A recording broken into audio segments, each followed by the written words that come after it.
Harry and Meghan are a blunt tool. They're a blunt tool for fighting. You don't know what happened. And I think the treatment of Lady Hussey has been really terrible, actually. But let me pose my question to you, Tess, because you didn't give me a chance. Do you accept that there were certain things that Harry and Meghan did during their time in the royal family that made them unpopular, both with people within the institution and the British public? Do you accept that their actions, their behaviour had anything to do with why public opinion changed? Or do you sign up to their thesis that it's all down to the terrible media and the terrible public?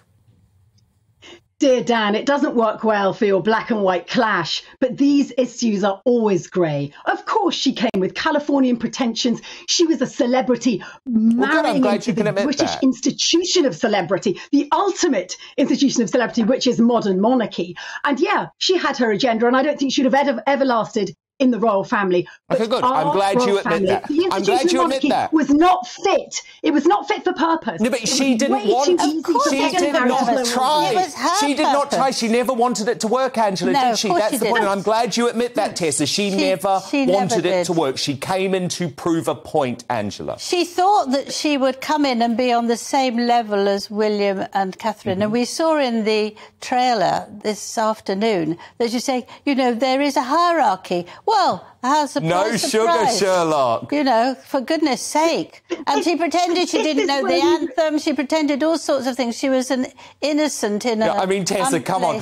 What a bombshell from Harry. The royal family's a hierarchical organisation. Exactly. Shock horror. Indeed, but now we're lowering ourselves to their levels. Mudslinging. What I'm saying to you is, Dan, they're slinging the mud. They're slinging the mud at their own father, at their own flesh and blood. You can't let them get away with it. So let me speak too. You can't let them get away with it. And also, if you don't reply, then they win. They're telling so many lies that you have to actually correct them. And I hope that William said that, I believe William has said that he will correct them when they make errors. I hope he does. And they have to do that. They have to be... Sorry, Tessa. We'll let you respond now.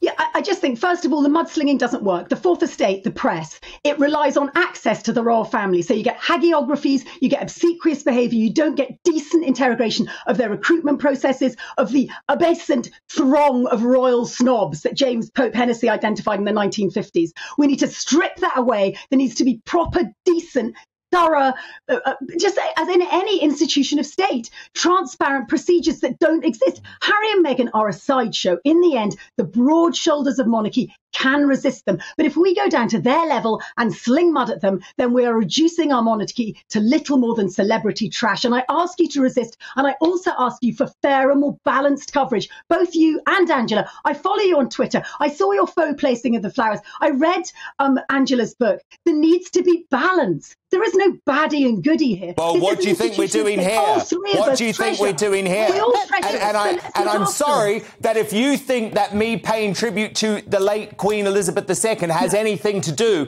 with my discussion about Harry and Meghan. Tessa, I covered Harry and Meghan's time in the royal family. I was the first person to actually break the fact that the Queen had expressed displeasure to Prince Harry about Meghan's behaviour, and that started this ball rolling. But I agree with you that the royal family has to be covered diligently and with some force, actually, by journalists, and that is always what I do. Absolutely.